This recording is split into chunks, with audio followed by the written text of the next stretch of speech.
भी करते हैं। इसके अलावा हर एक नेब टी सेल के ऊपर एक unique T cell receptor present होता है, और ये जो यूनिक टी सेल रिसेप्टर हैं वो अलग अलग तरीके के एंटीजन के साथ बाइंड कर सकते हैं। साथ ही साथ अगर इसके थोड़े मॉलिक्यूलर लेवल पे इसके डिटेल को देखोगे तो मॉलिक्यूलर लेवल पे ये जो नेब टी सेल्स हैं, यहाँ पे क्रोमेटीन जो होता है वो बहुत ज्यादा कंडेंस फॉर्म में पाया जाता है। क्रोमेटीन जो है होता है वो बहुत कंडेंस फॉर्म में पाया जाता है।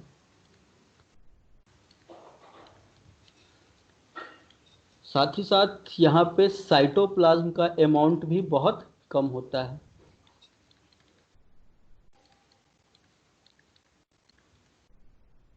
इसके अलावा यहाँ पे ट्रांसक्रिप्शन का जो लेवल होता है वो भी बहुत कम हो जाता है नॉर्मल सेल की तुलना में।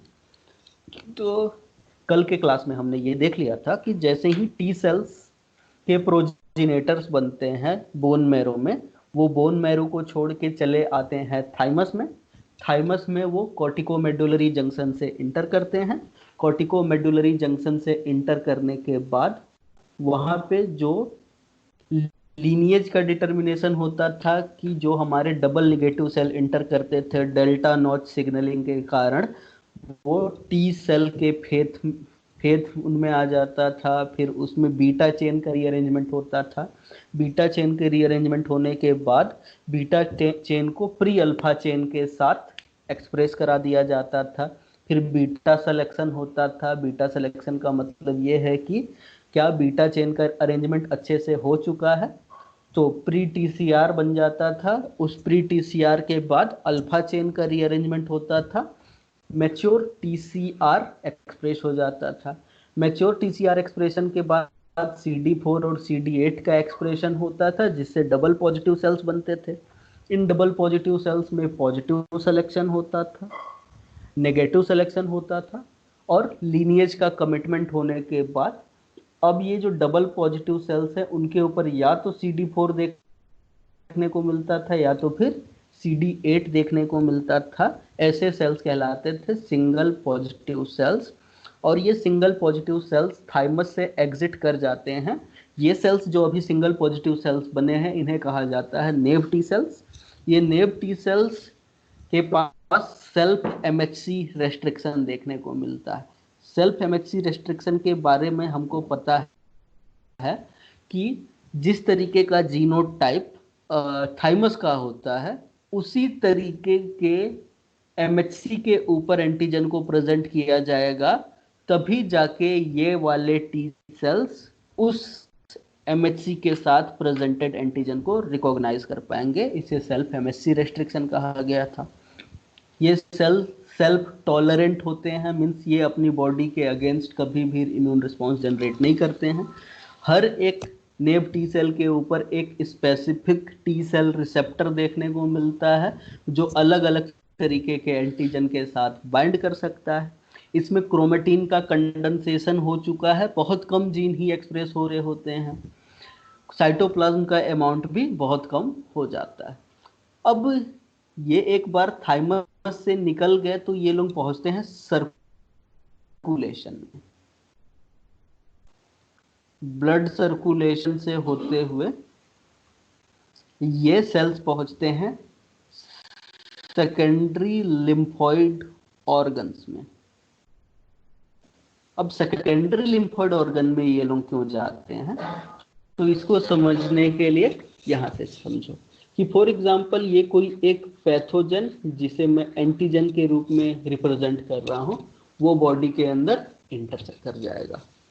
अब ये इंटर या तो फिर टिश्यू में कुछ डैमेज हुआ है उसके कारण ये टिश्यू से अंदर आ सकते हैं। जैसे कि फॉर एग्जांपल स्किन पे कट लग गया तो पैथोजन अंदर आ सकते हैं, ठीक है। या फिर किसी तरीके का इन्फेक्शन हो गया है तो भी एंटीजेंस बॉडी के अंदर आ सकते हैं। जैसे ये एंटीजन बॉडी के अंदर इंटर करेंगे, अब बॉडी के पास इन्नेट बैरियर होता है। अब देखो, इन्नेट बैरियर में अगर किसी तरीके का ब्रीच हुआ तो ये सेल्स बॉडी के अंदर आ जाएंगे, और बॉडी के अंदर जैसे ही आएंगे एंटीजन प्रेजेंटिंग सेल्स यहाँ पे प्रेजेंट होते हैं, और एंटीजन प्रेजेंटिंग सेल्स के ऊपर पैटर्न रिकॉग्निशन रिसेप्टर पाया जाता है। अब याद करो, पैटर्न रिकॉग्निशन रिसेप्टर जो था वो इन्नेट इम्यूनिटी का पार्ट हुआ करता था, और ये पैटर्न रिकॉग्निशन रिसेप्टर पैथोजन के ऊपर ब्रॉड पैटर्न को रिकॉग्नाइज करता था। तो जैसे ही बॉडी के अंदर एंटीजन आएगा, एंटीजन प्रेजेंटिंग सेल के ऊपर जो पैथोजन रिकॉग्निशन रिसेप्टर प्रेजेंट है उसके ऊपर उसको रिकॉग्नाइज किया जाएगा, और जैसे ही रिकॉग्नाइज किया जाएगा एपीसी यानी कि एंटीजन प्रेजेंटिंग सेल्स एक्टिवेट हो जाएंगे, और जैसे ही एंटीजन प्रेजेंटिंग सेल्स एक्टिवेट हो जाएंगे ये पैथोजन का फैगोसाइटोसिस कर जाएंगे। अगर पैथो एक्स्ट्रा सेलुलर हुआ तो, अगर ये पैथोजन एक्स्ट्रा सेलुलर है तो उसका फैगोसाइटोसिस हो सकता है कि ऑप्सोनाइजेशन देखने को मिले। इसके अलावा अगर पैथोजन इंट्रासेलुलर होगा तो कोई दिक्कत नहीं है, पैथोजन पहले से सेल के अंदर प्रेजेंट है, हम एंटीजन का प्रोसेसिंग कर सकते हैं।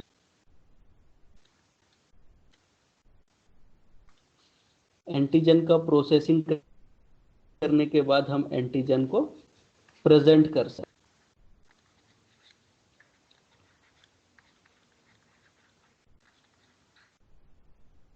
हैं। एंटीजन प्रोसेसिंग और एंटीजन का प्रेजेंटेशन होता है, तो हमको पता है एंटीजन का प्रेजेंटेशन किया जाता है एमएचसी के ऊपर।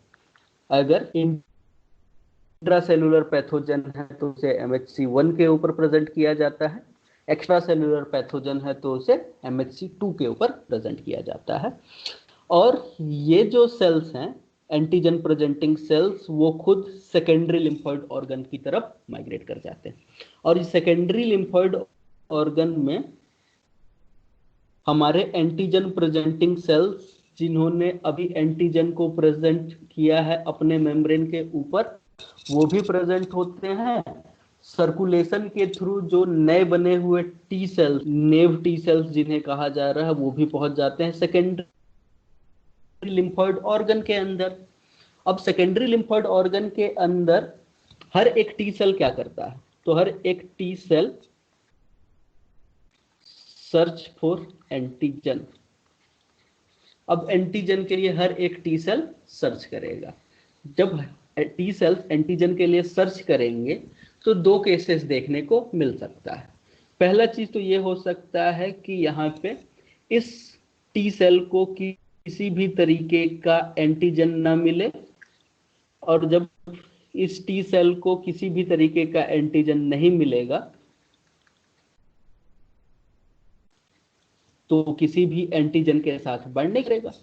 अब किसी भी एंटीजन के साथ बाइंडिंग नहीं हुआ तो ये क्या हो सकता है, वापस सर्कुलेशन में चला जाएगा, और सर्कुलेशन में जाने के बाद दूसरे किसी सेकेंडरी लिम्फोइड ऑर्गन में जाएगा।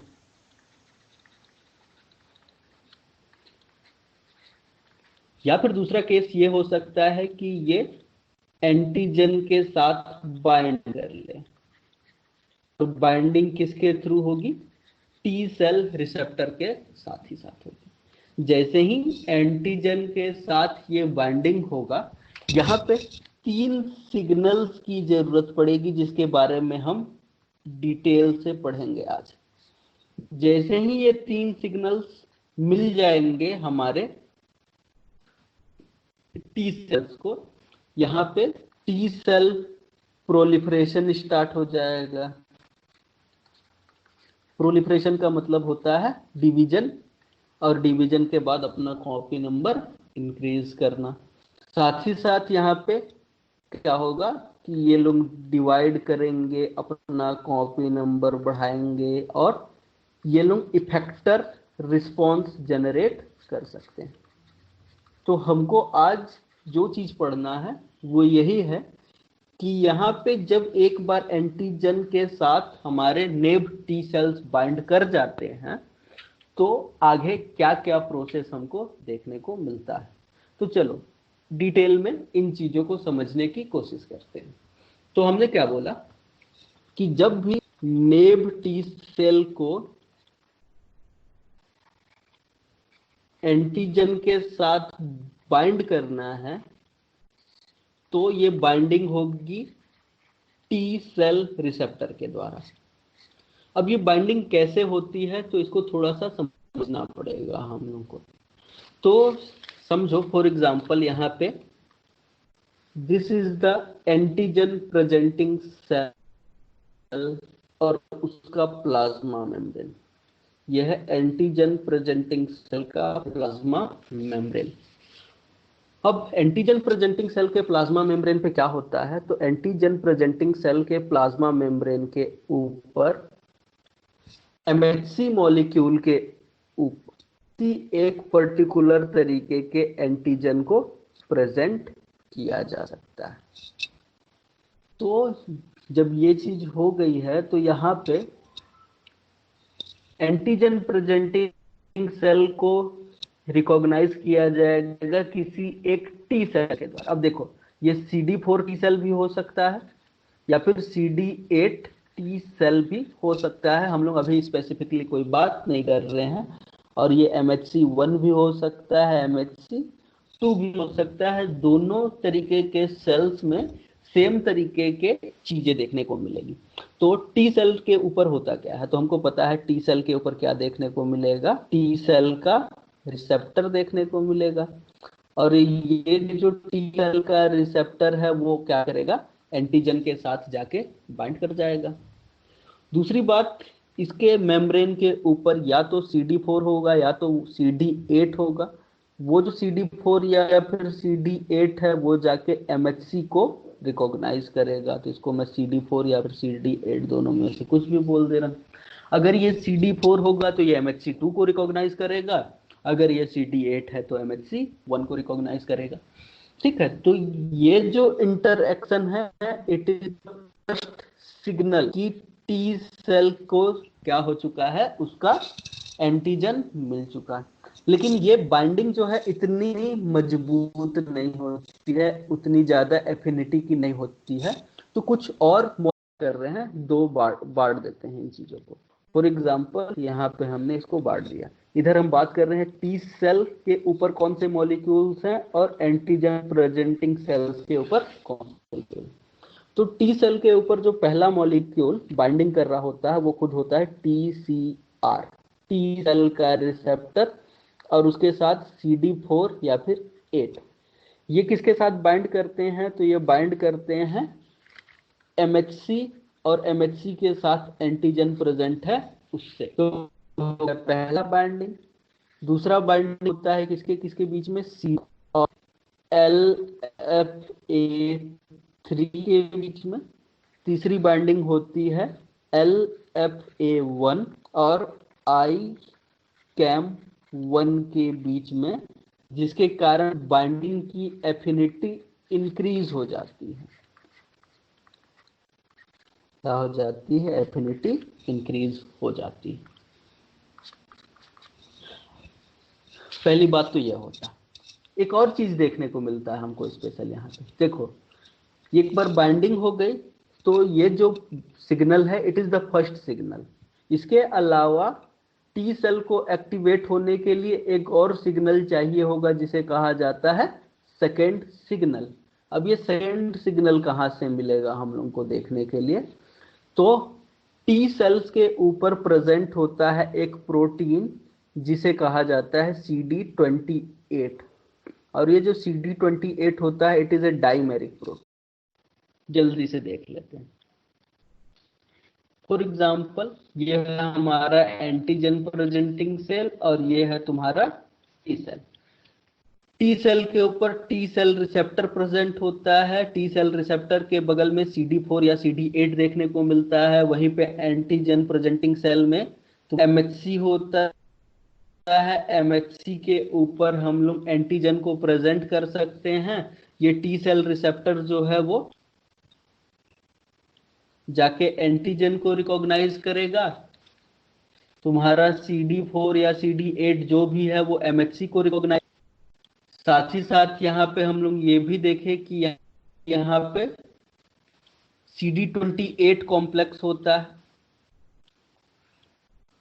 ये जो CD28 है वो एंटीजन प्रेजेंटिंग सेल के CD80 या फिर 86 से बाइंड कर सकता है। ये जो दो कॉम्प्लेक्स बनते हैं ये कॉम्प्लेक्स कहलाते हैं सेंट्रल सुप्रा मॉलिक्यूलर एक्टिवेटिंग कॉम्प्लेक्स। इसको शॉर्ट में क्या कहा जाता है, CSMAC। फुल फॉर्म क्या लिखोगे इसको, इट इज सेंट्रल, सी का मतलब सेंट्रल, एस का मतलब सुप्रा, एस का मतलब मॉलिक्यूलर, ए का मतलब एक्टिवेटिंग और सी का मतलब कॉम्प्लेक्स। सेंट्रल सुप्रा मॉलिक्यूलर एक्टिवेटिंग कॉम्प्लेक्स। इसके अलावा हमने ये देखा कि इसके ऊपर CD2 हो सकता है और ये जो CD2 है वो इंटरेक्शन कर सकता है LFA3 के साथ, LFA3 के साथ। इसके अलावा इसी के ऊपर क्या देखने को मिल सकता है, हम यहाँ पे LFA1 जो है वो इंटरेक्शन कर सकता है ICAM1 के साथ। तो ये जो दो इंटरेक्शन होते हैं इन दोनों इंटरेक्शन को कहा जाता है PSMAC। P का मतलब पेरिफेरल, SMAC का मतलब सुप्रा मॉलिक्यूलर एक्टिवेटिंग कॉम्प्लेक्स। तो दो कॉम्प्लेक्स बनते हैं, एक तो सेंट्रल सुप्रा मॉलिक्यूलर एक्टिवेटिंग कॉम्प्लेक्स बनता है जिसमें तुम्हारा टी सेल रिसेप्टर MHC और एंटीजन के साथ इंटरेक्ट कर रहा होता है, CD4 या फिर CD8 MHC के साथ इंटरेक्ट कर रहा होता है, CD28 CD80 86 के साथ इंटरेक्ट कर रहा होता है सेंट्रल सुप्रा मॉलिक्यूलर एक्टिवेटिंग कॉम्प्लेक्स में। जबकि इस सेंट्रल कॉम्प्लेक्स के दोनों तरफ पेरिफेरल में और इंटरेक्शन चल रहा होता है। वो इंटरेक्शन किसके किसके बीच में हो सकता है, CD2 LFA3 के साथ और LFA1 और ICAM1 के साथ, जिसे पेरिफेरल सुप्रा मॉलिक्यूलर एक्टिवेटिंग कॉम्प्लेक्स कहा गया था। और जैसे ही ये कॉम्प्लेक्स बनता था एफिनिटी इंक्रीज हो जाती थी, एफिनिटी इंक्रीज होने के साथ ही साथ सेल के अंदर सिग्नलिंग स्टार्ट होता था और सेल के अंदर जैसे ही सिग्नलिंग स्टार्ट होती थी यहाँ पे जीन का एक्सप्रेशन होता था और उस जीन के एक्सप्रेशन का क्या प्रभाव था वो समझते हैं। जीन एक्सप्रेशन होने की वजह से सेल सर्वाइवल बढ़ जाता था। अब सेल सर्वाइवल इसलिए बढ़ जाता था क्योंकि यहाँ पे BCL2 BCL एक्सल फैमिली के जो मेंबर्स होते हैं जो एंटी एपोप्टोटिक प्रोटीन होते हैं और सेल में एपोप्टोसिस को रोक सकते हैं, जिसकी वजह से सेल का सर्वाइवल रेट इंक्रीज हो जाता है। दूसरी बात, यहाँ पे सेल प्रोलिफरेशन होता है, मतलब सेल डिवीजन देखने को मिलता है। और सेल डिवीजन किसकी वजह से देखने को मिलता है हमको, तो जो रेस मैप पाथवे चला तो रेस मैप पाथवे के बाद कुछ ऐसे प्रोटीन बनते हैं, ऐसे न्यूक्लियर फैक्टर ट्रांसक्रिप्शन फैक्टर बनते हैं जो कि सेल डिवीजन को इंड्यूस कर सकते हैं। साथ ही साथ सेल डिफरेंशिएशन देखने को मिल सकता है। सेल डिफरेंशिएशन का मतलब ये है कि अब यहां से इफेक्टर सेल और मेमोरी सेल का फॉर्मेशन हो सकता है। तो ये दो चीजें तो इंपॉर्टेंट हुई और दो सिग्नलिंग कॉम्प्लेक्स को भी देख लिया हमने। पहला सिग्नल क्या था, पहला सिग्नल ये था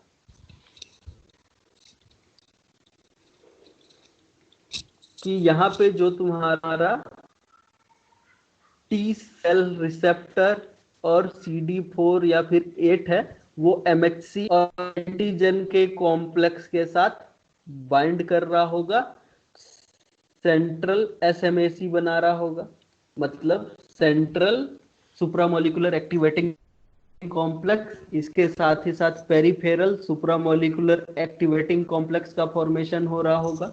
ये पहला सिग्नल था। दूसरा सिग्नल क्या था? जो हमारा CD28 था, वो CD80 या फिर CD86 के साथ बाइंड करके सिग्नलिंग स्टार्ट करा सकता है। लेकिन ये जो सिग्नल 2 है, सिग्नल 2 कैन बी एक्टिवेटरी और इनहिबिटरी। ये एक्टिवेटरी भी हो सकता है और इनहिबिटरी भी हो सकता है। चलो देख लेते हैं एक्टिवेटरी सिग्नल 2 कौन कौन से होंगे और इनहिबिटरी सिग्नल 2 कौन कौन से होंगे और इनका रोल क्या होगा। तो इसमें हमने पहला चीज तो देख लिया कि CD28 के थोड़े से डिटेल की बात करें तो ये होमोडाइमर होता है। होमोडाइमर मतलब सेम तरीके के दो सब यूनिट मिलके इस प्रोटीन को बना रहे होते हैं। प्रेजेंट होता है ऑन द टी सेल के ऊपर देखने को मिलता है हमको। और अगर इसके बाइंडिंग को देखें तो ये बाइंड करता है विथ CD80 और CD86। अब CD80-86 के बारे में थोड़ी सी चीजें देख लेते हैं। पहली बात तो ये B7 फैमिली के मेंबर्स हैं। दूसरी बात, ये प्रेजेंट होते हैं on the antigen presenting sales. अब कौन कौन से एंटीजन प्रेजेंटिंग सेल्स पे देखने को मिलेंगे हमको? तो पहला बात, डेंड्राइटिक सेल पे ये ऑलवेज एक्सप्रेस हो रहे होते हैं। डेंड्राइटिक सेल पे इसका एक्सप्रेशन हमेशा हो रहा होता है। और जो मैक्रोफेज हो गया या फिर बी सेल हो, इस पे इसका एक्सप्रेशन इंड्यूसिबल होता है। इंड्यूसिबल एक्सप्रेशन का मतलब ये है कि जब तक एंटीजन के साथ ये मैक्रोफेज और बी सेल एनकाउंटर नहीं करेंगे, तब तक यहाँ पे CD80-86 का एक्सप्रेशन बहुत कम हो रहा होता है। लेकिन जैसे इनकाउंटर होता है, रेगुलेशन के कारण इसका एक्सप्रेशन बढ़ जाता है। और जैसे ही CD80-86 का इंटरएक्शन होता है, इंटरएक्शन के कारण हम लोगों को क्या क्या देखने को मिलता है? पहला चीज तो हमने देखा सेल सर्वाइवल। रीजन क्या था? BCL2 और BCL-XL का प्रोडक्शन इन द सेल। दूसरा चीज सेल का क्या देखने को मिलता है हमको? प्रोलिफरेशन देखने को मिलता है। तीसरा चीज डिफरेंशिएशन देखने को मिलता है। तो ये एक्टिवेटरी सिग्नल है और ये सिग्नल कहलाता है को-स्टिमुलेटरी सिग्नल। को-स्टिमुलेटरी सिग्नल इसे क्यों कहा जा रहा है? क्योंकि टी सेल को एक्टिवेट होने के लिए सबसे पहला चीज तो यही जरूरी है कि एंटीजन प्रेजेंटिंग सेल के ऊपर अगर एंटीजन MHC के साथ प्रेजेंट है तो टी सेल रिसेप्टर उसको रिकॉग्नाइज करेगा। और जैसे ही रिकॉग्नाइज करेगा, पहला सिग्नल तो मिल गया, लेकिन क्या इतना सिग्नल से काम चल जाएगा क्या? नहीं। जब तक ये दूसरा सिग्नल यानी कि CD28 CD80-86 के साथ बाइंड नहीं करेगा, तब तक टी सेल्स के अंदर एक्टिवेशन, सर्वाइवल, प्रोलिफरेशन और डिफरेंशिएशन की क्षमता स्टार्ट नहीं हो। ठीक है, लेकिन इसके यही एक है क्या? नहीं, इसके अलावा एक और प्रोटीन है जो कि स्टिमुलेटरी इफेक्ट शो करता है और उसका नाम है ICOS।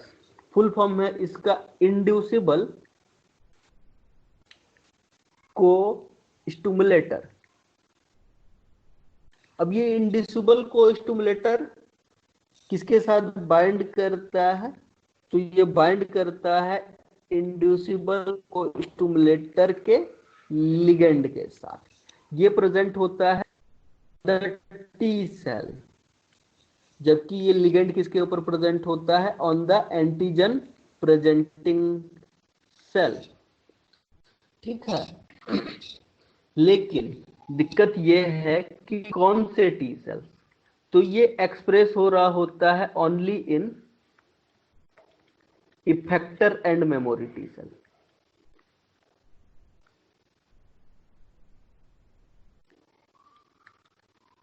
जबकि ये जो लिगेंड है वो एंटीजन प्रेजेंटिंग सेल्स के ऊपर देखने को मिल सकता है, जब एंटीजन प्रेजेंटिंग सेल का एक्टिवेशन हो चुका हो।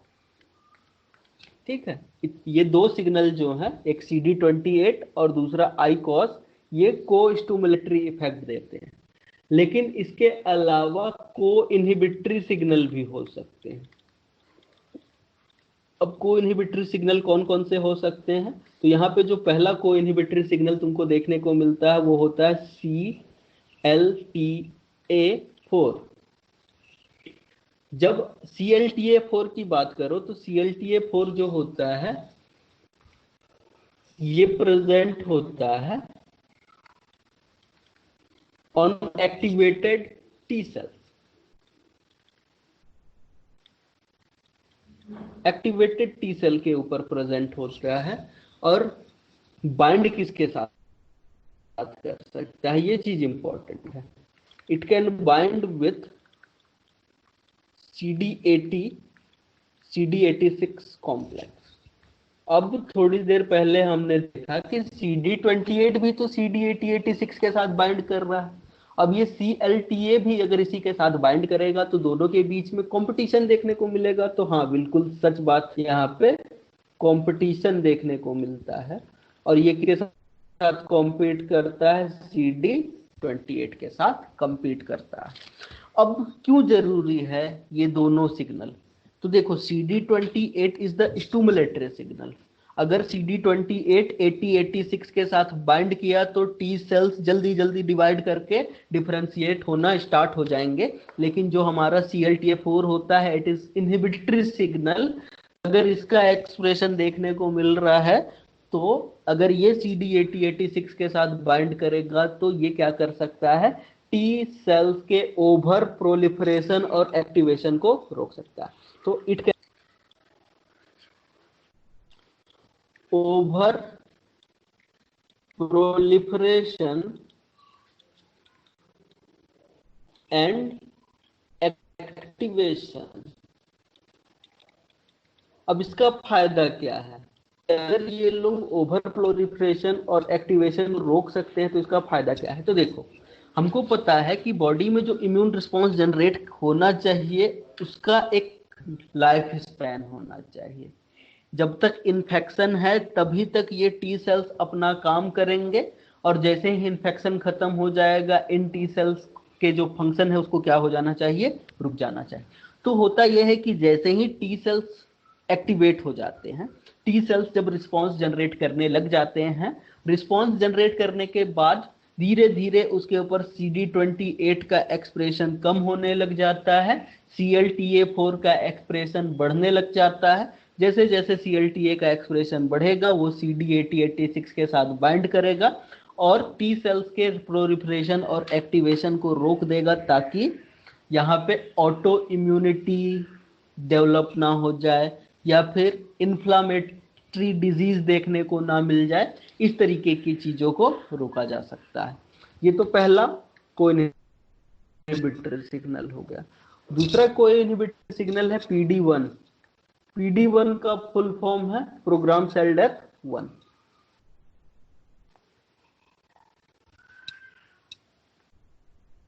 अब ये प्रोग्राम सेल डेथ 1 का काम क्या है और ये किसके साथ बाइंड करता है? तो ये जो प्रोग्राम सेल डेथ 1 प्रेजेंट होता है on the B cell as well as on the T cell.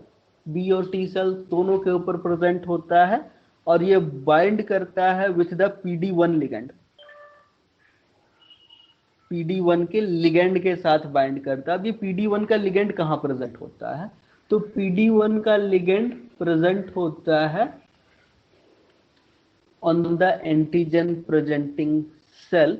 अब ये जो PD1 लिगेंड है, जैसे ही इस PD के साथ बाइंड करेगा वैसे ही यहाँ पे टी सेल का एक्टिवेशन रोक दिया जाएगा। ठीक है, वैसे ही टी सेल का एक्टिवेशन और उसका प्रोलिफरेशन रोक दिया जाएगा। अब ये जो दो मॉलिक्यूल हमको देखने को मिले, जिसको एक को हम कह रहे हैं Cl2Ta4 और दूसरा बोल रहे हैं हम लोग PD1। अब इसको देखो तो they both are inhibitory signal. ये क्या है? They are inhibitory signal.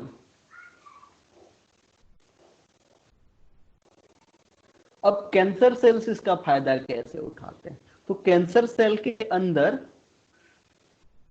In proteins का अमाउंट होता है ज्यादा। इन प्रोटीन्स का Clta और PD1 का अमाउंट होता है ज्यादा।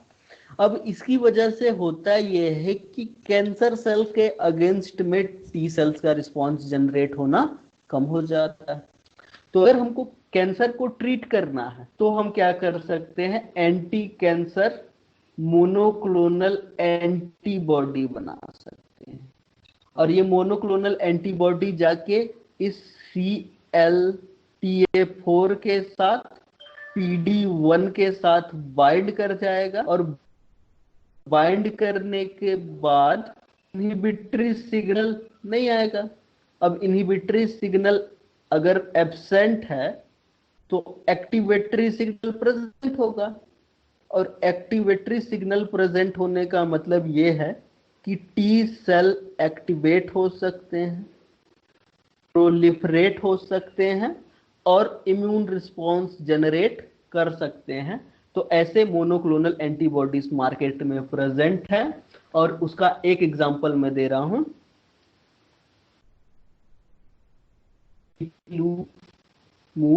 MAB। तो देखो, जिस भी मेडिसिन के लास्ट में तुमको MAB लिखा हुआ मिले, समझ जाना ये मोनोक्लोनल एंटीबॉडीज हैं।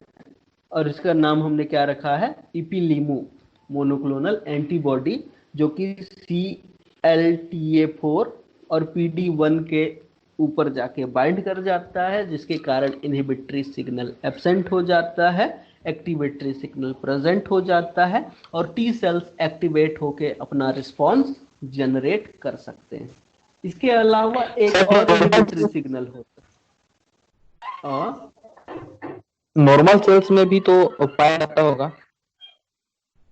हाँ, नॉर्मल सेल्स पे भी पाया जाता है, लेकिन नॉर्मल सेल्स में तभी एक्सप्रेस होता है ये जब टी एक्टिवेट हो गए हैं और इम्यून रिस्पॉन्स जनरेट करते हुए उनको कुछ दिन का समय मिल हो गया हो। कुछ दिन का समय अगर टी सेल्स को इम्यून रिस्पॉन्स जनरेट करते हुए हो गया है, तो अब क्या होना चाहिए? डिवीजन, प्रोलिफरेशन रुक जाना चाहिए। तो ठीक है, उस टाइम पे अब धीरे धीरे करके इन सिग्नल्स को बढ़ाया जाता है ताकि रिस्पॉन्स कम हो जाए। नॉर्मल सेल्स पे पाया जाता है। ठीक,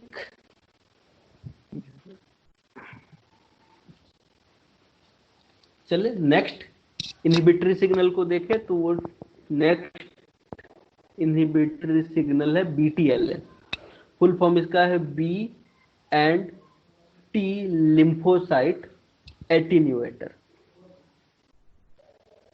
B and T lymphocyte attenuator. अब ये B and T lymphocyte attenuator को देखो तो ये प्रेजेंट होता है on the T helper cells, T regulatory cells, इसके अलावा नेचुरल किलर सेल्स के ऊपर भी प्रेजेंट होता है, कुछ मैक्रोफेजेस के ऊपर भी प्रेजेंट होता है, और कुछ डेंड्राइटिक सेल्स के ऊपर भी प्रेजेंट होता है। अब ये जो BTLA होता है, it can bind with its ligand. ये किसके साथ बाइंड कर सकता है? अपने लिगेंड के साथ बाइंड कर सकता है, और जैसे ही बाइंड करने का वैसे ही ये इन्फ्लामेशन को रेगुलेट कर सकता है। इन्फ्लामेशन के साथ ही साथ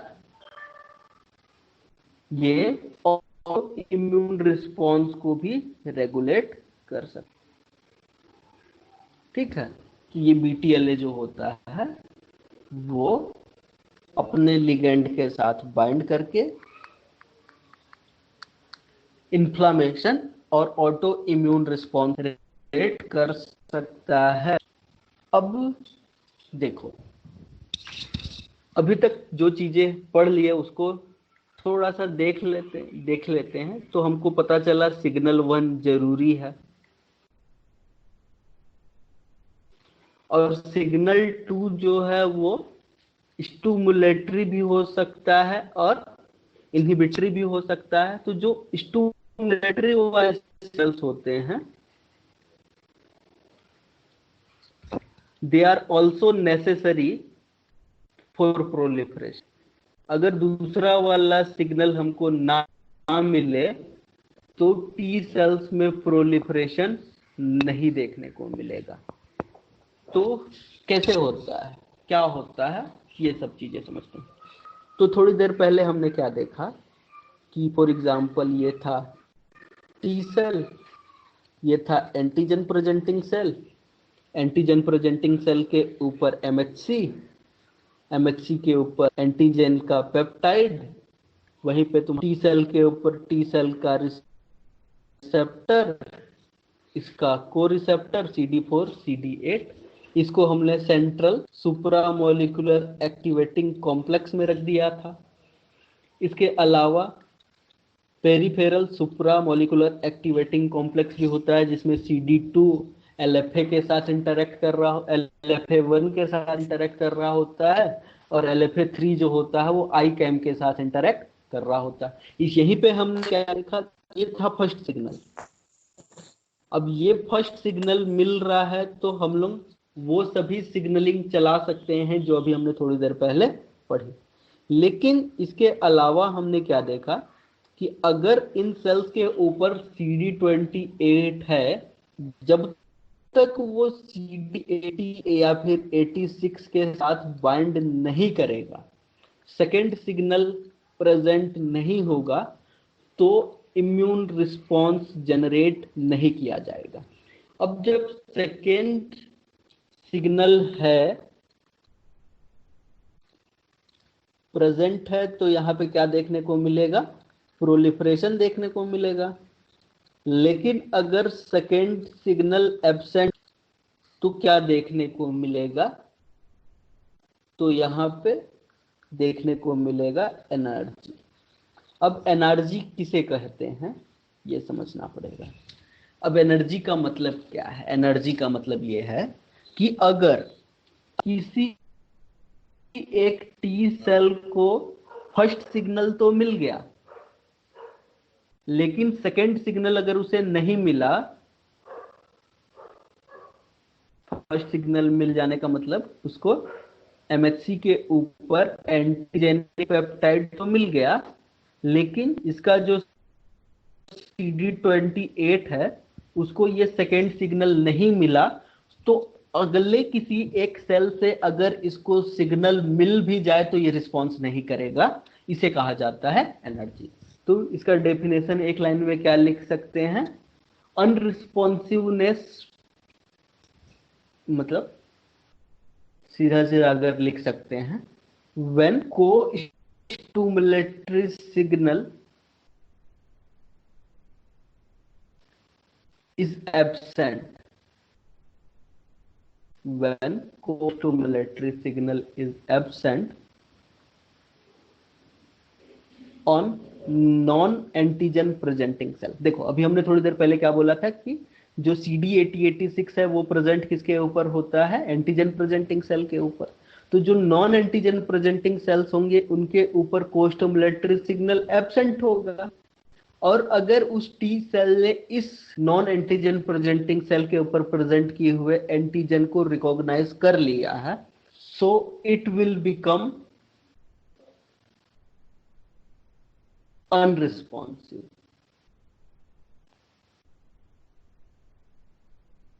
टू सबसिक्वेंट सिग्नल। तब एक बार अगर उसको ये सिग्नल किसी एक सेल पे नहीं मिला, तो अब इसको अगली बार सिग्नल दो तो भी ये क्या हो जाएगा, अनरिस्पॉन्सिव हो जाएगा, काम नहीं करेगा। इसे ही कहा जाता है एनआरजी।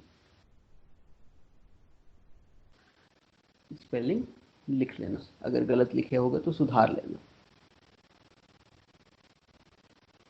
एनआरजी।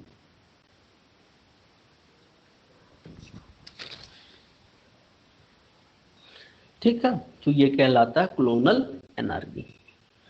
अब एक बार यहां तक चीजें देखने को हमको मिल गई, क्या क्या चीजें देखने को मिल गई कि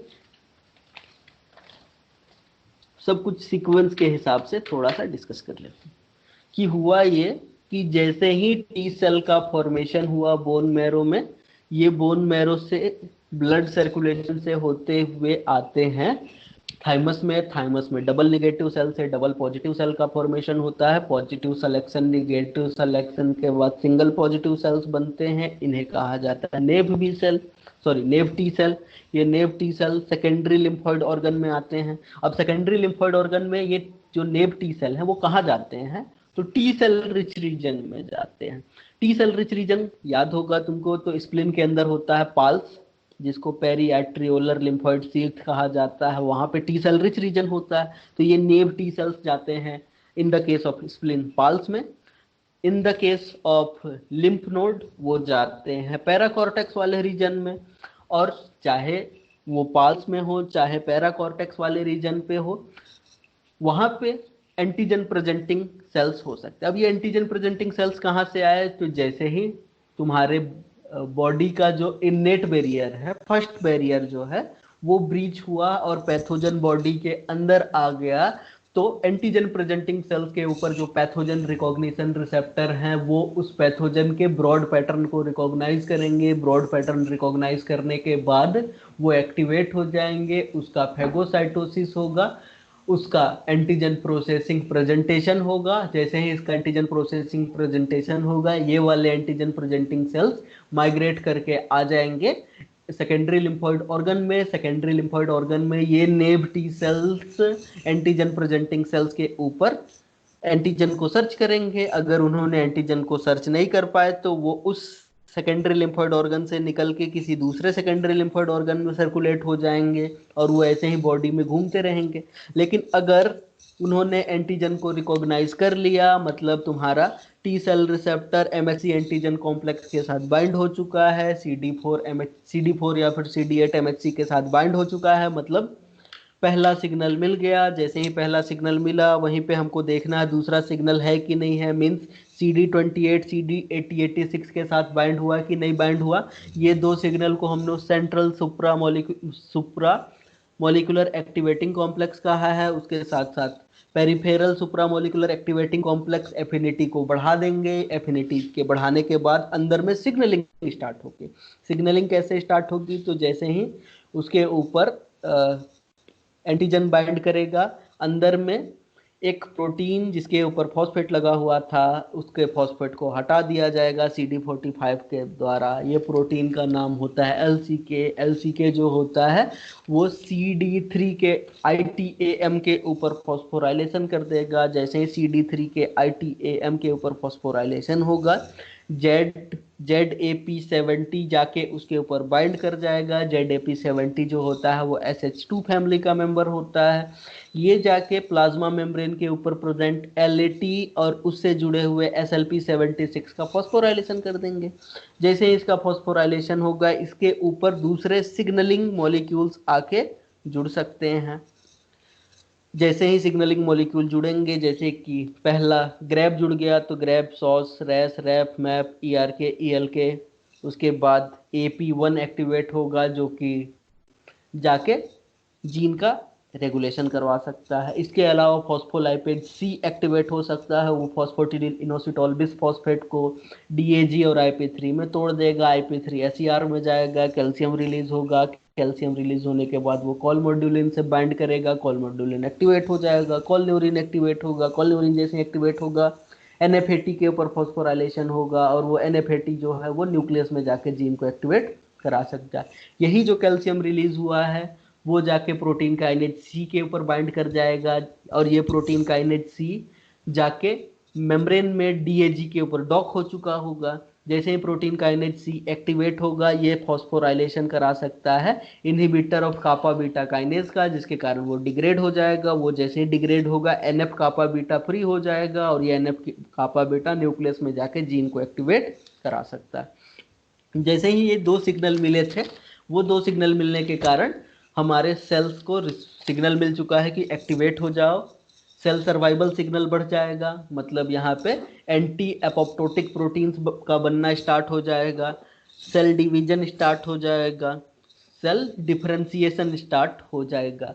लेकिन ये जो सेकेंड सिग्नल है वो स्टिमुलेटरी भी हो सकता है, इनहिबिटरी भी हो सकता है। स्टिमुलेटरी में हम लोग पहला बोले CD28 जो कि 8086 के साथ बाइंड करता है, वो एक्टिवेटरी सिग्नल है। दूसरा हम लोग बोल रहे हैं ICOS इंड्यूसिबल को स्टिमुलेटर, ये भी एक्टिवेटेड टी सेल्स के ऊपर हो सकता है और ये एक्टिवेटरी सिग्नल प्रदान कर सकता है। इनहिबिटरी सिग्नल भी हो सकते हैं, जैसे कि CLTA4 वो बाइंड कर सकता है CD8086 के साथ, कंपटीशन कर सकता है CD28 के साथ और प्रोलिफरेशन को कंट्रोल कर सकता है। PD1 ये भी जो है वो अपने लिगेंड के साथ बाइंड करके प्रोलिफरेशन को कंट्रोल कर सकता है। BTLA जो होगा वो भी इन्फ्लामेशन और ऑटो इम्यून रिस्पॉन्स को कंट्रोल कर सकता है। अगर सेकेंड सिग्नल है तो सेल्स एक्टिवेट हो सकते हैं, प्रोलिफरेट कर सकते हैं। लेकिन अगर पहला सिग्नल है, मीन्स हमारे MHC एंटीजन को टी सेल रिसेप्टर ने पहचान लिया है लेकिन उस सेल के ऊपर सेकेंड सिग्नल नहीं था, तो अब ये सेल्स एक्टिवेट होने के बजाय सब सिक्वेंट सिग्नल्स के लिए अनरिस्पॉन्सिव हो जाते हैं, फ्यूचर में आने वाले सिग्नल के लिए अनरिस्पॉन्सिव हो जाते हैं। इसे कहा जाता है एनार्की। इतनी सारी चीजें हो गई थी। अब जैसे ही ये चीज होता है, आगे क्या होता है ये समझते हैं। अब जैसे ही ये चीज होता है, अब हमारा टी सेल्स तैयार है। किस चीज के लिए तैयार है? तो जीन रेगुलेशन हुआ और जीन रेगुलेशन की वजह से यहाँ पे साइटोकाइंस का प्रोडक्शन बढ़ जाएगा और साइटोकाइंस जो होंगे वो थर्ड सिग्नल प्रदान करेंगे। तो सिग्नल थर्ड क्या होते हैं? साइटोकाइन। देखो एग्जाम्पल, ये रहा हमारा टी सेल, ये रहा एंटीजन प्रेजेंटिंग सेल, इसको हम एंटीजन प्रेजेंटिंग सेल बोल रहे हैं, इसको बोल दिए हम लोग T cell. Antigen presenting cell ने MHC के ऊपर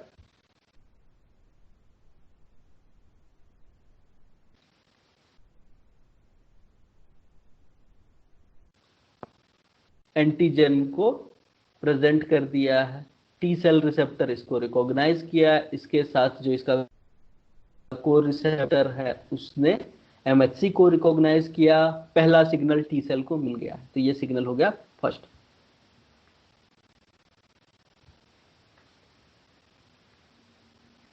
ये सिग्नल हो गया फर्स्ट। फर्स्ट सिग्नल के बाद सेकेंड सिग्नल ये रहा CD28 जो CD8086 के साथ बाइंड कर सकता है और ये हो गया टी सेल के लिए दूसरा सिग्नल। और ये इसके अंदर जीन रेगुलेशन स्टार्ट कर दिया गया। तीसरा सिग्नल क्या होता है? तो तीसरा सिग्नल हो सकता है साइटोकाइन्स। अब ये टी सेल खुद क्या कर सकता है? इंटरल्यूकिन 2 प्रोड्यूस कर सकता है और इसी टी सेल के ऊपर इंटरल्यूकिन 2 का रिसेप्टर भी हो सकता है।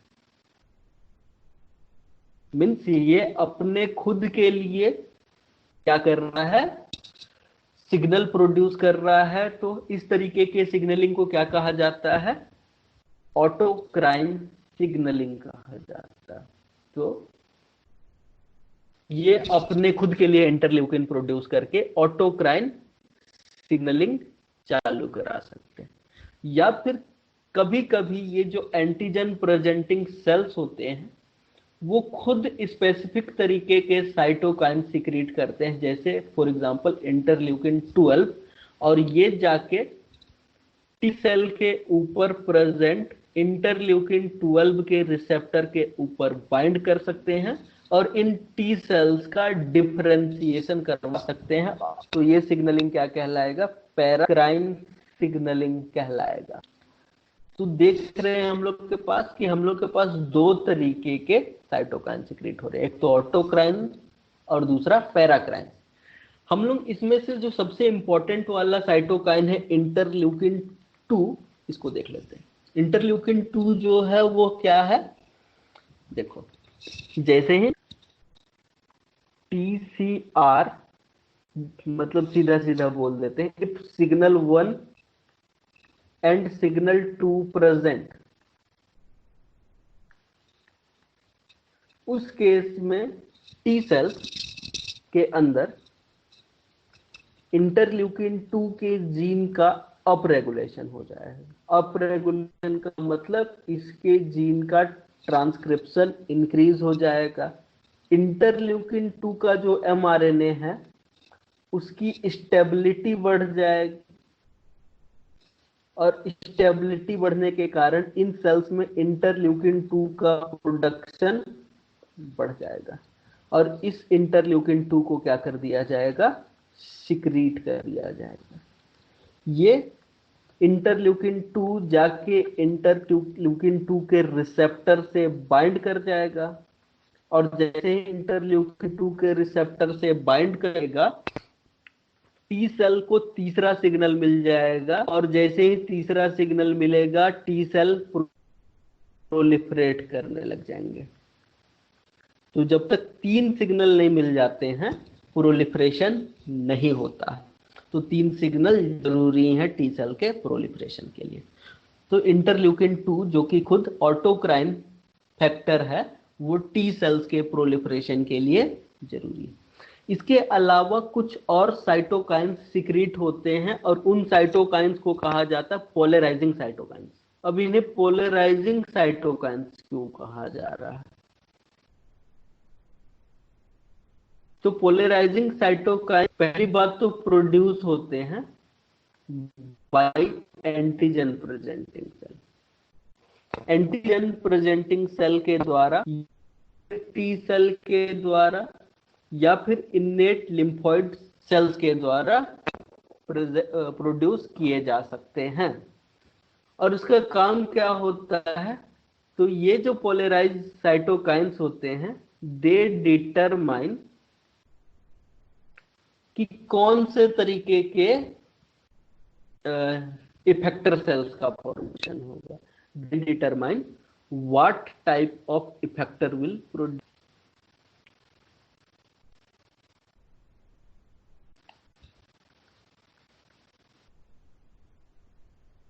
तो अब क्वेश्चन ये कि कौन कौन से तरीके के इफेक्टर सेल्स बन सकते हैं, तो जल्दी से देख लेते हैं। In the case of CD4, जैसे ही ये एक्टिवेट होंगे, इससे कई तरीके के इफेक्टर सेल्स बन सकते हैं। पहला इफेक्टर सेल्स हो सकता है TH1, दूसरा हो सकता है TH2, तीसरा हो सकता है TH9, चौथा हो सकता है TH19। यहाँ पे TH19 देखने को मिल सकता है, सॉरी TH19 ने TH17 देखने को मिल सकता है।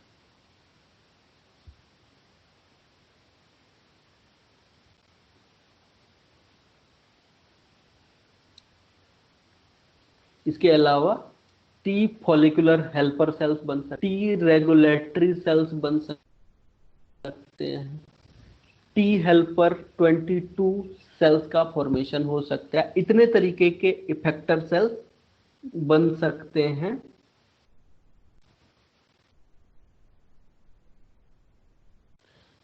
जब यहाँ पे हमको पोलराइजिंग साइटोकाइंस मिलेंगे, तो अलग अलग तरीके के पोलराइजिंग साइटोकाइंस अलग अलग तरीके के इफेक्टर सेल बनने के लिए रिस्पॉन्सिबल होंगे। तो तुम्हारे CD8 से किस तरीके के इफेक्टर सेल्स बन सकते हैं? तो यहां से बन सकता है साइटोटॉक्सिक टी लिम्फोसाइट। इसी साइटोटॉक्सिक लिम्फोसाइट को किलर टीसी सेल भी कहा जाता है। क्या कहा जाता है? किलर टीसी सेल्स भी कहा जाता है।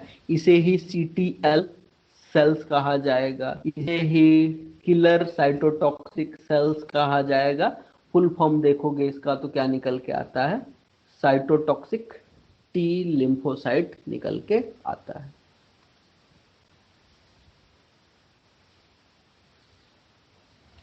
ठीक है, तो अब हमारा यही चीज उद्देश्य बनता है कि चलो अब ये देख लेते हैं कि कौन कौन से पोलराइजिंग साइटोकाइंस रिस्पॉन्सिबल होते हैं किस तरीके के इफेक्टर सेल्स को बनाने के लिए। तो जल्दी से एक टेबल बना लेते हैं। इस टेबल में हम लोग 3 कॉलम बना रहे हैं।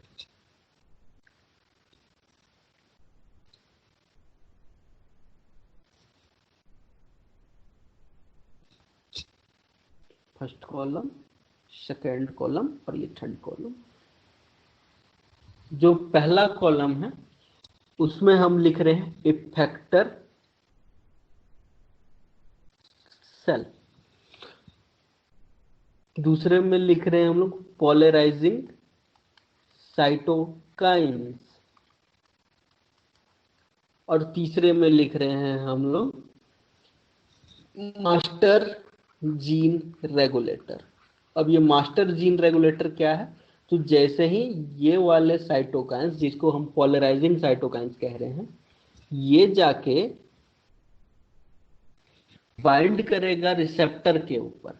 पोलराइजिंग साइटोकाइंस जैसे ही जाके रिसेप्टर के ऊपर बाइंड करेंगे, वैसे ही यहाँ पे क्या देखने को मिल सकता है, कुछ सेल के अंदर ट्रांसक्रिप्शन फैक्टर एक्टिवेट हो सकते हैं और इन्हीं जीन रेगुलेटर की वजह से कोई एक पर्टिकुलर तरीके का इफेक्टर सेल बनेगा।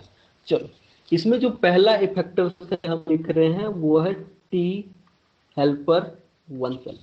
ये जो टी हेल्पर 1 सेल तब बनते हैं जब यहाँ पे इंटरल्यूकिन 12 के साथ इंटरल्यूकिन 18 और इंटरफेरोन गामा का सिक्रीशन है। और जैसे ही ये इंटरल्यूकिन 12, 18 या फिर इंटरफेरोन गामा बनेगा, वो जाके टी सेल के रिसेप्टर पे बाइंड करेगा और ये टी सेल के अंदर एक ट्रांसक्रिप्शन फैक्टर बनेगा जिसे कह रहे हैं हम लोग टी बैट, और इसके कारण TH1 के अंदर वो सेल डिफ्रेंशिएट हो। सेकेंड सेल के तरफ चले अगर हम लोग TH2 सेल्स की तरफ, तो यहाँ पे इंटरल्यूकिन 4 जरूरी है ताकि TH2 सेल्स का फॉर्मेशन हो। और यहाँ पे जो ट्रांसक्रिप्शन फैक्टर है वो है गाटा 3। थर्ड इफेक्टर सेल की बात करें अगर हम लोग TH9 सेल की बात करें, तो ये बनते हैं कब? जब इंटरल्यूकिन 4 के साथ TGF बीटा प्रेजेंट हो। और जैसे ही ये होगा, यहाँ पे PU1 नाम का ट्रांसक्रिप्शन फैक्टर एक्टिवेट होगा और वो नाम देगा। इसके अलावा यहाँ पे TH17 तरीके के इफेक्टर सेल्स बन सकते हैं और ये तब बनेंगे जब यहाँ पे TGF बीटा प्रेजेंट हो, उसके साथ साथ इंटरल्यूकिन 6 हो। कभी कभी यहाँ पे इंटरल्यूकिन 23 भी देखने को मिल सकता है और उस केस में यहाँ पे RORYT नाम का ट्रांसक्रिप्शन फैक्टर एक्टिवेट होगा और वो TH17 सेल्स के प्रोडक्शन के लिए जरूरी होगा। नेक्स्ट है TH22। ये तब बनेगा जब यहाँ पे इंटरल्यूकिन 6 और TNF अल्फा हो। जैसे ही ये होगा, यहाँ पे AHR नाम का ट्रांसक्रिप्शन फैक्टर एक्टिवेट हो जाएगा, TH22 बनेगा। इसके अलावा टी रेगुलेटरी सेल का फॉर्मेशन हो सकता है। टी रेगुलेटरी सेल तब बनेगा जब यहाँ पे TGF बीटा हो, इंटरल्यूकिन 2 हो। उस केस में इन सेल में FOXP3 का एक्सप्रेशन होता है। इसके अलावा एक और सेल बन सकता है टी फॉलिकुलर हेल्पर सेल्स। वो तब बनते हैं जब यहाँ पे इंटरल्यूकिन 6 हो और इंटरल्यूकिन 21 हो और सेल के अंदर BCL नाम का ट्रांसक्रिप्शन फैक्टर प्रोड्यूस हो। तो इतने तरीके के क्या देखने को मिल सकते हैं हमको टी हेल्पर सेल्स के इफेक्टर सेल्स देखने को मिल सकते हैं। उसके अलग अलग पोलराइजिंग साइटोकाइंस होते हैं और वो अलग अलग तरीके के ट्रांसक्रिप्शन फैक्टर्स को एक्टिवेट करा के उनको अलग अलग तरीके के इफेक्टर टी सेल्स में कन्वर्ट कर सकते हैं।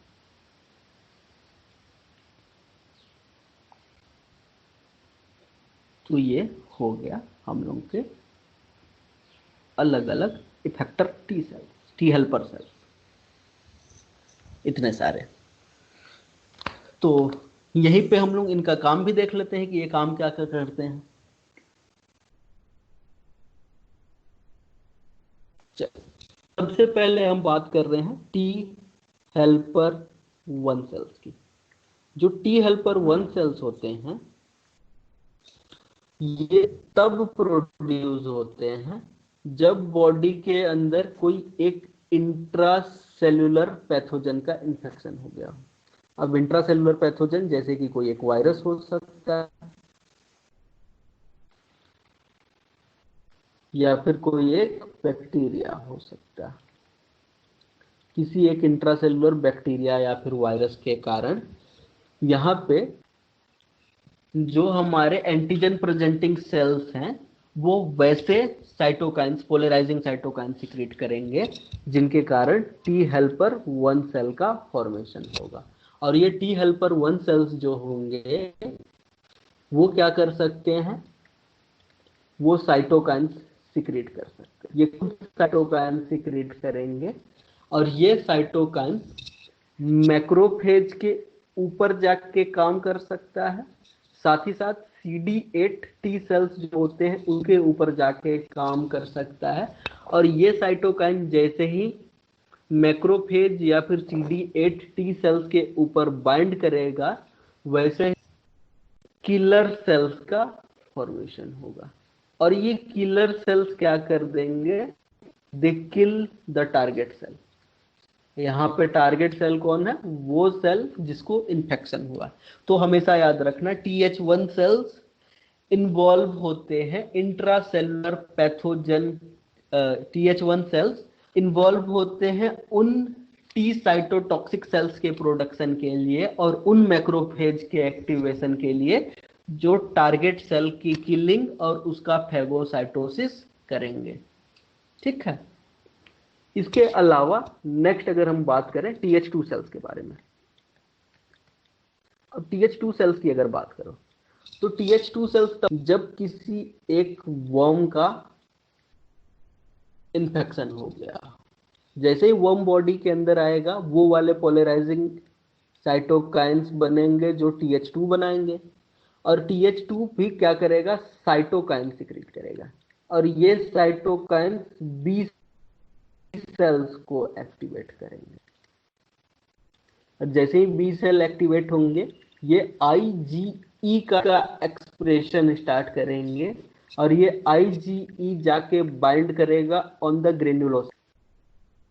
ग्रेन्युलोसाइट के ऊपर बाइंड करेगा और ग्रेन्युलोसाइट के ऊपर जैसे ही बाइंड करेगा यहाँ पे डीग्रेन्युलेशन देखने को मिलेगा और इस वर्म को मार दिया जाएगा। वर्म के मेम्ब्रेन के ऊपर अटैक कर दिया जाएगा। अब TH1 को देखो, जो TH1 हेल्पर सेल्स को एक्टिवेट करवाता है, मैक्रोफेज को एक्टिवेट करवाता है, जबकि TH2 किस तरीके के सेल्स को एक्टिवेट कराता है, बी सेल्स को एक्टिवेट कराता है। इसके अलावा क्या रोल प्ले करते हैं, तो ये जो TH1 सेल्स हैं involve in delayed type of hyper sensitivity.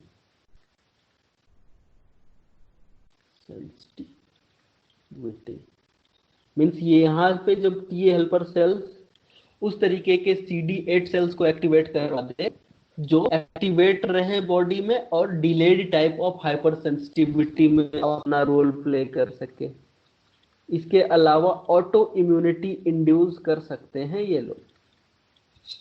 वहीं पे जब हम बात करें ये TH2 सेल्स की, तो TH2 सेल्स इन्वॉल्व होते हैं एलर्जिक रिस्पॉन्स में, क्योंकि IgA जो होता है, IgE एलर्जिक रिस्पॉन्स शो कर सकता है। तो ये हो गया TH2 के बारे में।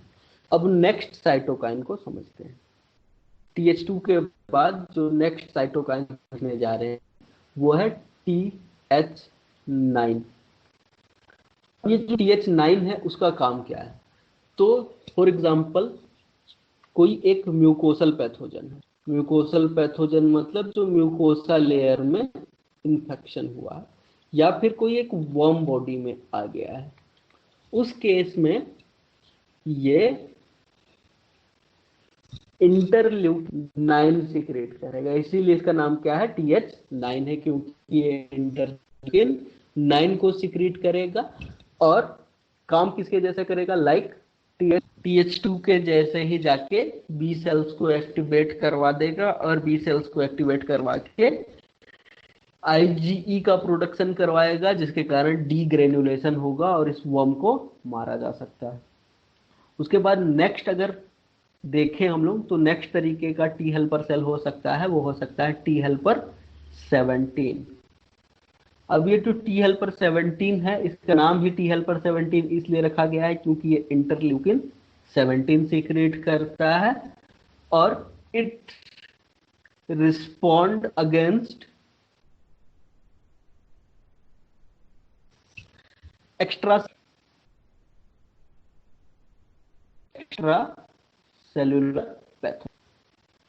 सेलुलर पैथोजन के अगेंस्ट में अपना रिस्पॉन्स शो करता है। इंटरल्यूकिन 17 के बाद यानी कि TH17 के बाद जो नेक्स्ट टी हेल्पर सेल हो सकता है, वो हो सकता है TH22। ये TH22 इंटरल्यूकिन 22 सीक्रेट करता है।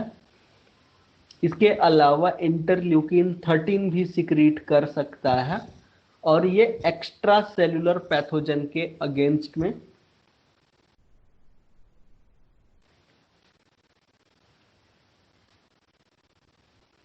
या फिर स्किन इन्फेक्शन के अगेंस्ट में अपना रोल प्ले कर सकते हैं।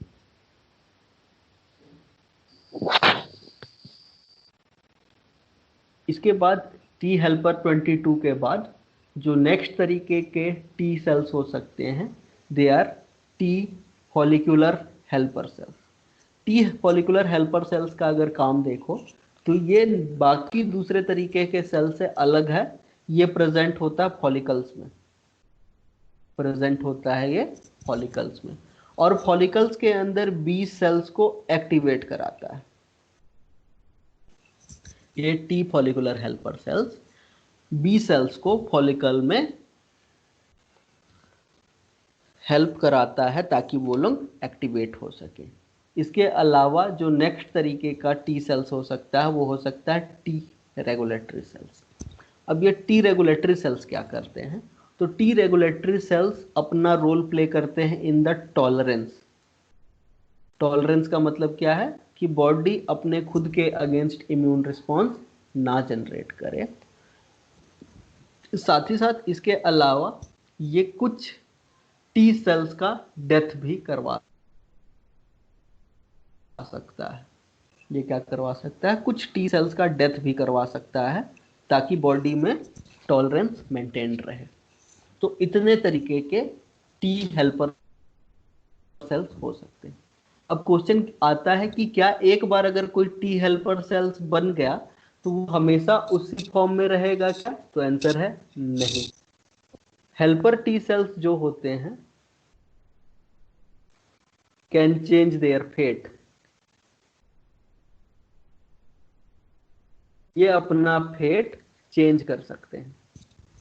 ये हमेशा लाइफ टाइम तक एक ही तरीके के टी हेल्पर सेल्स के फॉर्म में नहीं पाए जाएंगे। अलग अलग साइटोकाइंस के प्रेजेंट में ये अपना फेट चेंज कर सकते हैं। ठीक है, तो ये हो गया टी सेल। वहीं पे अगर देखोगे तो टी साइटोटॉक्सिक सेल में जो इफेक्टर सेल बनता है उसको हमने क्या कह दिया, साइटोटॉक्सिक टी लिम्फोसाइट कह दिया। साइटोटॉक्सिक टी लिम्फोसाइट का नॉर्मल सा काम है कि अगर किसी एक सेल को इन्फेक्शन है तो टी साइटोटॉक्सिक सेल के ऊपर एक लिगेंड पाया जाता है जिसे कहा जाता है फैस लिगेंड। फैस लिगेंड जाके फैस रिसेप्टर से बाइंड करेगा और यहाँ पे एपोप्टोसिस स्टार्ट हो जाएगा। ठीक है, ये चीज देखो मिल सकता है। इसके अलावा यही टी साइटोटॉक्सिक सेल्स कुछ केमिकल्स सिक्रीट कर सकते हैं और उन केमिकल्स के प्रेजेंट में भी इसको मारा जा सकता है। तो अल्टीमेटली इसका काम यही होगा कि T cytotoxic cell infected cells को मारते हैं। ठीक है, तो ये टी सेल्स के केस में देखने को मिलता है हमको। अब ये तो हुआ इफेक्टर सेल्स की बात। अब आते हैं, हमको पता है कि डिफरेंशिएशन जब होता है तो डिफरेंशिएशन के टाइम पे दो तरीके के सेल्स बनते हैं। एक के बारे में तो हमने पढ़ लिया, इफेक्टर सेल्स।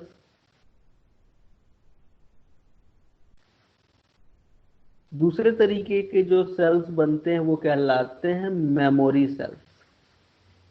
इफेक्टर सेल्स तो हमने देख लिया कि इन the case of T helper sales के केस में यहाँ पे हो ये सकता है कि जो तुम्हारे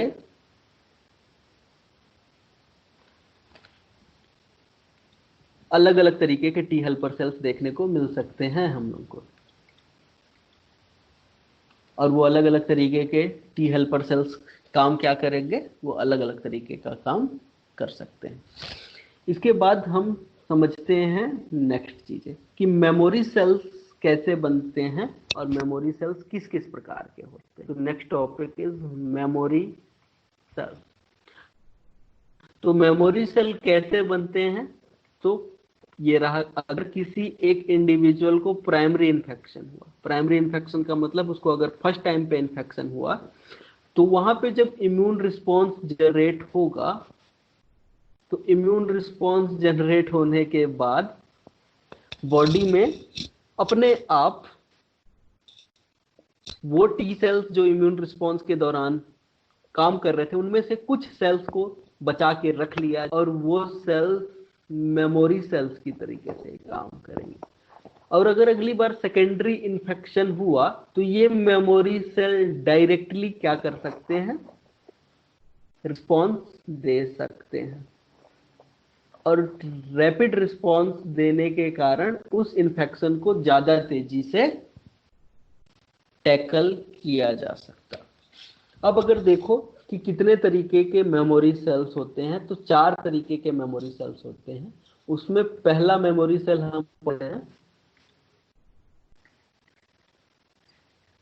stem cell memory cell. Stem cell memory cell की बात करें तो ये बनते हैं सेकेंडरी लिम्फोइड ऑर्गन में, और सेकेंडरी लिम्फोइड ऑर्गन में प्रेजेंट होते हैं। अब देखो नाम में ही लगा हुआ है स्टेम सेल्स, तो सिंपल सी बात है, इसके पास 2 क्षमता है, ये और ज्यादा मेमोरी सेल्स का फॉर्मेशन कर सकता है, साथ ही साथ इसके पास सेल्फ रिन्यूएबल की क्षमता भी देखने को मिलेगी हमको। तो इसको बोलेंगे हम लोग स्टेम सेल मेमोरी सेल। दूसरे तरीके के मेमोरी सेल्स हो सकते हैं central memory cell. Central memory cell उन मेमोरी सेल्स को कहा जाता है जो सेकेंडरी लिम्फोइड ऑर्गन में ही प्रेजेंट रहते हैं और बनते हैं स्टेम सेल मेमोरी सेल से। और ये लोग जल्दी से, पहली बात तो ज्यादा टाइम तक जिंदा रह सकते हैं, और दूसरी बात ये लोग तुरंत रिस्पॉन्स शो कर सकते हैं, डिवाइड कर सकते हैं, और डिवाइड करने के बाद इंटरल्यूकिन 2 को भी सिक्रीट कर सकते हैं। तो ये हो गया दूसरे तरीके के मेमोरी सेल। तीसरे तरीके के मेमोरी सेल्स को कह रहे हैं हम लोग इफेक्टर मेमोरी।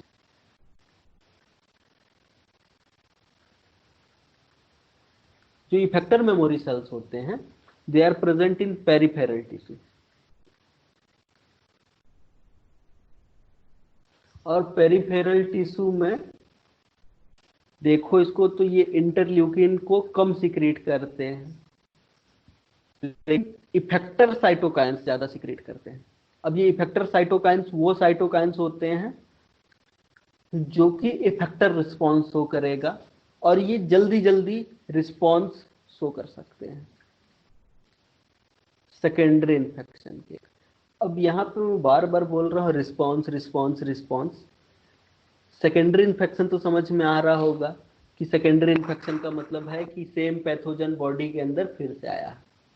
तो रिस्पॉन्स का मतलब ये है कि जैसे ही सेकेंडरी इन्फेक्शन होगा, बॉडी तुरंत, ये जो मेमोरी सेल्स हैं वो तुरंत जाके डिवाइड करेंगे, और डिवाइड करने के बाद उन सेल्स को बनाएंगे जो पैथोजन को जल्दी से मार सकता है। इसके अलावा, डिवाइड करने के अलावा, ये लोग साइटोकाइंस प्रोड्यूस करके बाकी बाकी इम्यून सेल्स को इन्फेक्शन के साइट पे बुला लेंगे, ताकि उस इन्फेक्शन को तेजी से मारा जा सके। ये हो गया इफेक्टर। चौथे तरीके का जो मेमोरी सेल होता है उसे कहा जाता है रेसिडेंट मेमोरी सेल।